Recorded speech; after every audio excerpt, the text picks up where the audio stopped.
3 दिन से ज्यादा हो गए हैं जिसको सदी का सबसे भयावह रेल हादसा कहा जा रहा है,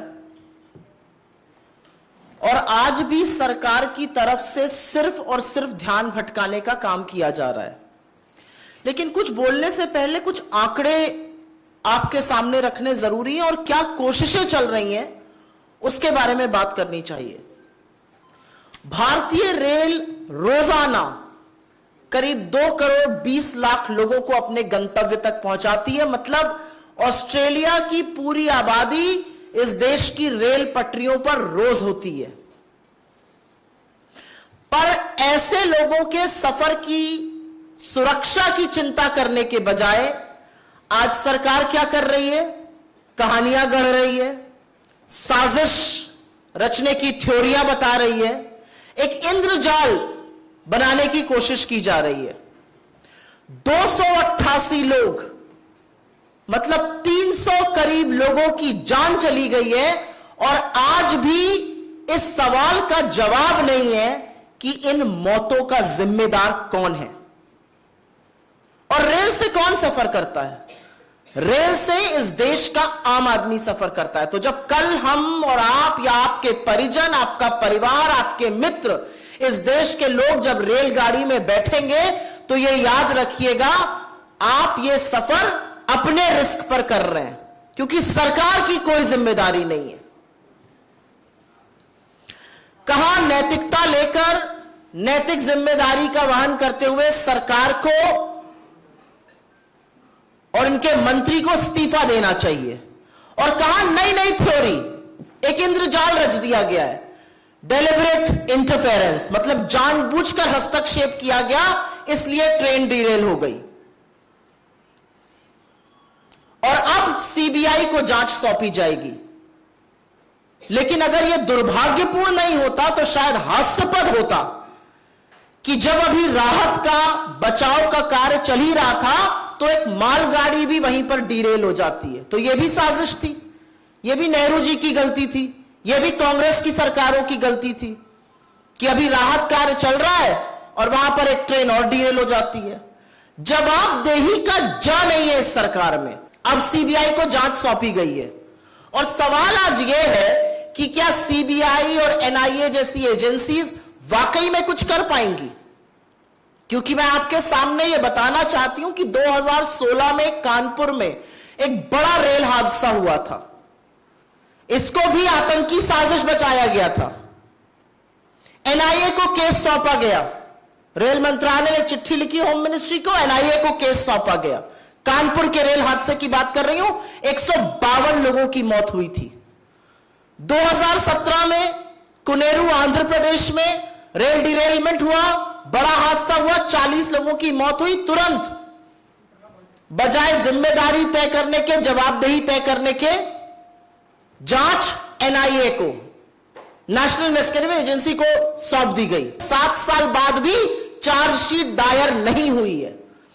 मतलब करीब करीब 200 लोगों की मौत रेलवे ट्रैक पर डिरेलमेंट से हो गई। उसका जिम्मेदार कौन है यह नहीं पता है। अपने ऊपर से ध्यान हट जाए, अपने ऊपर से ध्यान निकल जाए, कोई जवाबदेही ना हो, इसके लिए एनआईए को जांच सौंप दो। आज सीबीआई के साथ यह किया गया है।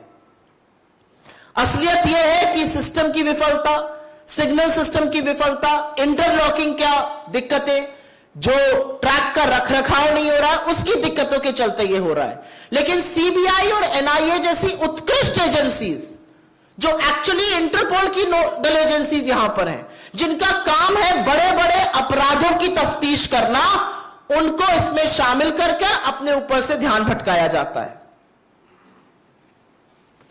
यह पूरी तरह से साफ है कि कमिश्नर ऑफ रेलवे सेफ्टी इसकी जांच कर सकता है, सीआरएस, उनके पास टेक्निकल एक्सपर्टीज है इसकी जांच करने के लिए। क्यों नहीं उनसे जांच कराई जा रही है? क्यों सीआरएस को सिर्फ अब 8 से 10% रेल हादसे के केसेस की जांच कराई जाती है? मेरे कुछ सवाल हैं।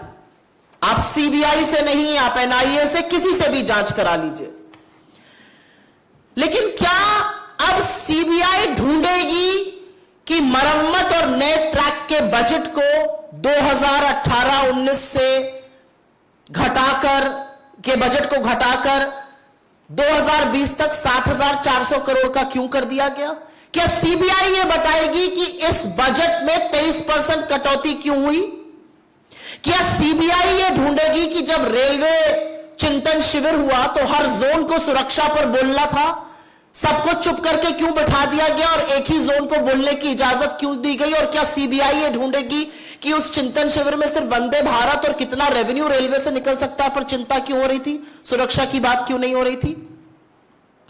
क्या सीबीआई ये ढूंढेगी कि जो CAG controller and auditor general की लेटेस्ट रिपोर्ट है जो बताती है कि 2017 से 2021 के बीच में 10 में से करीब 7 हादसे पटरी से उतर जाने, डीरेलमेंट के कारण हुए, वो क्यों हुए?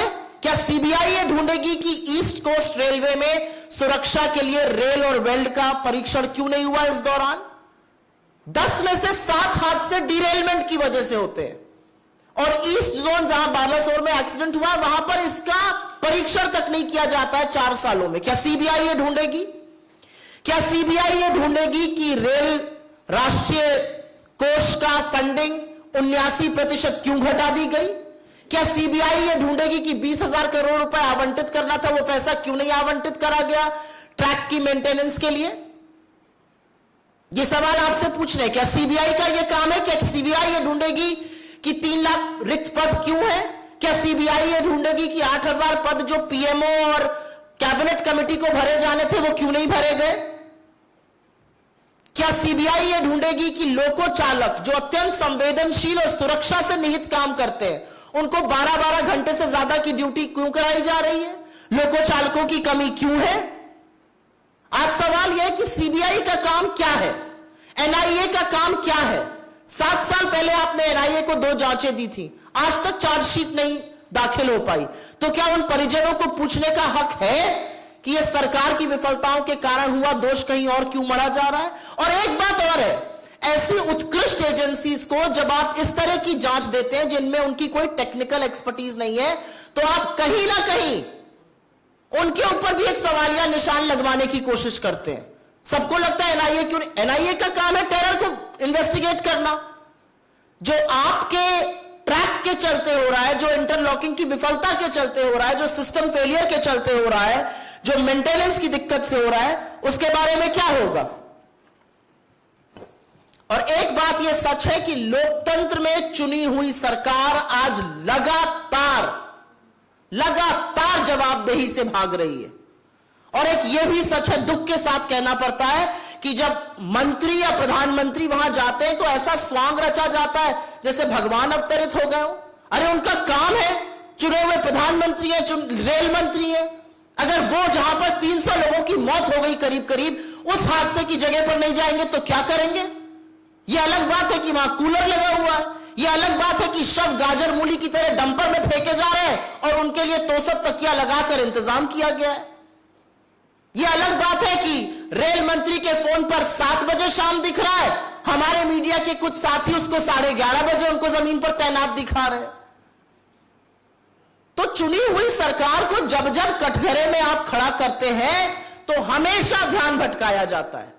और इसीलिए हम सिर्फ और सिर्फ एक बात कह रहे हैं कि जांच जो है वो टेक्निकल एक्सपर्टीज के जो लोग हैं उनसे कराई जानी चाहिए और जवाबदेही तय होनी पड़ेगी कि क्यों नहीं ट्रैक मेंटेन किए जा रहे हैं, क्यों भारतीय रेलवे जो करीब 2 करोड़ 20 लाख लोगों को रोज अपने गंतव्य पे पहुंचाता है, आज लोगों को रेलगाड़ी में बैठने से डर लग रहा है।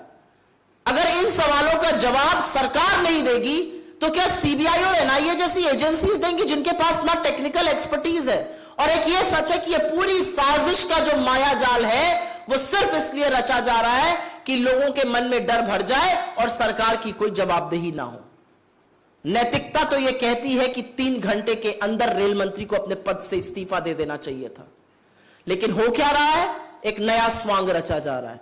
और इसीलिए कहीं ना कहीं यह प्रतीत होता है कि यहां पर भी तथ्यों से मुंह मोड़ा जा रहा है, यहां पर भी बचा जा रहा है और यहां पर भी सरकार जवाबदेही अपनी तय करने पर, ना तय करने पर मन बना चुकी है।